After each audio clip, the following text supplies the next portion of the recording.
Okay, so now we go to the continuation of the graph of the vector function. We have discussed on how can we have the domain of the vector function. So now about the graph.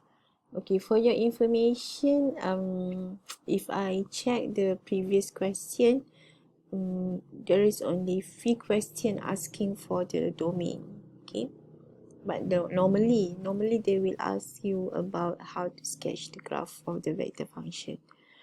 Okay, so here as I explained to you before this on the previous video, in general the vector function is in terms of parameter t. Okay, so that is called the parametric equation.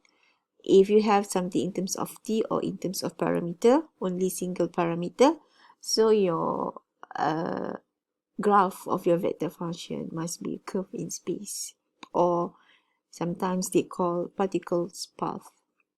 You know particles path? Laluan Zara. Okay, so it's very tiny things moving around in space. So you have 3D things, and then you have the path. Okay, so that is the graph of the vector function when your equation of vector function is in terms of parameter t. Okay, but if you have something in terms of xy or xz or yz, then you must have surface. Okay, so this is the example of the particle path. So how it's work, as I mentioned before, the particle path, what color is this? Okay, the black line here is actually your graph. This is actually the graph. The arrow is not graph. The blue arrow, the pink arrow, they are not graph. And in fact, actually, okay, only this. Alright. So this is the curve in space, the graph of the vector function in parameter t in general. Okay, so why you need to have all these arrows? So that is the special of the vector function. I told you before this. So if you, okay, this is your position now. Okay, so now you are here. You are at this position when t equal to a. So what is the vector, the position vector of this point? So it is called r, the vector r at t equal to a. Okay, now let's say you are in this position for specific point of x and y and also z. So in general, you can say that the blue arrow is the vector, is the position vector of the vector r when t is equal to t1 and so on. So this is your next position, your next position, and your next position. So actually there are very many points along the path. You have the point here, you have the point here. There are very many, infinitely many points.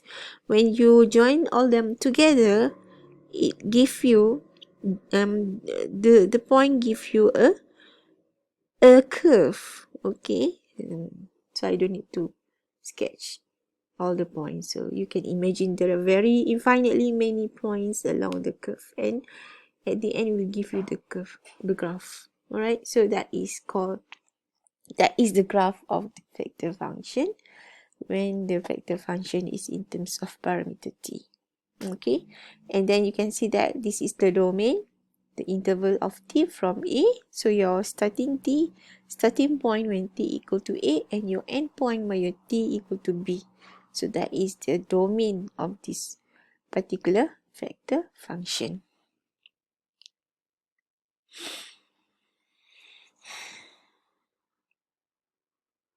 Okay, so now we look at an example. The question here, sketch the graph of the vector function given. So you can see that the function is in terms of t, so we can expect that your graph supposedly a curve, whether it is in space, in 3D or 2D. What do you think? So how can you know that? You just check the ij. There is only component ij, component x, and also component y. There is no z, so you only have 2D. So your sketching is a curve on xy plane. Why I'm talking x and y? Because I is specifically for x, j specifically for y. So there is no z. Okay, or you can consider that z equal to 0, or you can just assume no z. Okay, just 2D. And here they give you the interval of t. So what is the question here? Okay, sketch the graph. So firstly you have to sketch the graph for this particular interval, and after that you have to label the position. You have to provide the arrow, something like that. When they say that label of the position vector, so you have to provide this particular this kind of arrows for specific t. So you have to provide 3 position vector when t is -2, t is equal to 1, and t is 2. Okay, so how can you start on the sketching? So you have to look at the component, the equation, the parametric equation. Okay, so x equal to t, so that is called parametric equation, and you have y equal to t squared plus 3. Okay, so remember in the math method 1, you have learned how to convert from the parametric equation to the curve, or convert from the information in terms of t to an equation only in terms of x and y. Do you remember that? If you don't remember, now it's time for you to do revision. Okay, so if I'm not mistaken, there are 2 methods. So the first method is a conventional method where you have to obtain the table. You have to obtain the table where there is a specific t, and you have to provide from the t that you choose, and because of the interval is given, so you list down all the possible t, 0, 1, 2, and then you evaluate the value of x for this particular t. Okay, you have to provide the table. But I think this one is not I'm not saying that this is not good, but this is okay. So it's not so professional, right? Okay, because you will become a mathematician, so you have to find a good way in finding the solution. Okay, so I'm not saying this is not correct. This is correct. Okay, but you have another more sophisticated way. Okay, so instead of you provide the table, you can use the substitution technique, because you can see that the more easier way, you know that t is x, and then you just substitute the x inside here. So you can have y equal to x squared plus 3.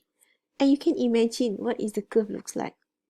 Rather than you list down all the points and then you just blindly plot the graph without knowing what is actually the curve looks like. You need more time to think, right? Rather than you manage to convert from the parametric equation to only equation in terms of y and x, so you can have a quadratic, and the quadratic for y shifted 3 units above. So okay, now I resketch, and we have quadratic. So let's say that is 3. So this one y, and this one x. So this one 3. So this is the graph of y equal to x squared plus 3. So we managed to answer the question we're asking for sketching. Okay, sketch graph. So you managed to sketch the graph, and then for the interval, so you have to look at the interval. So meaning that you have to, and because you can see here at the same time the question asking for label the position, your position at t. You see here the interval is starting from -2 and end up at 2.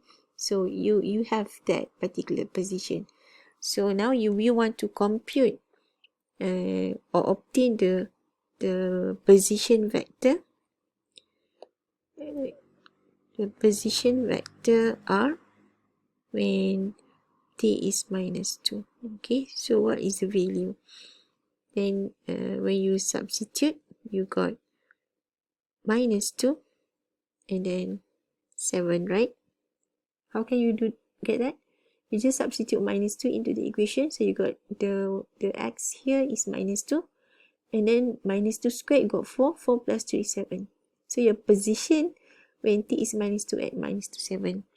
Okay, so now you know that let's say this one is -2 and this one is 7.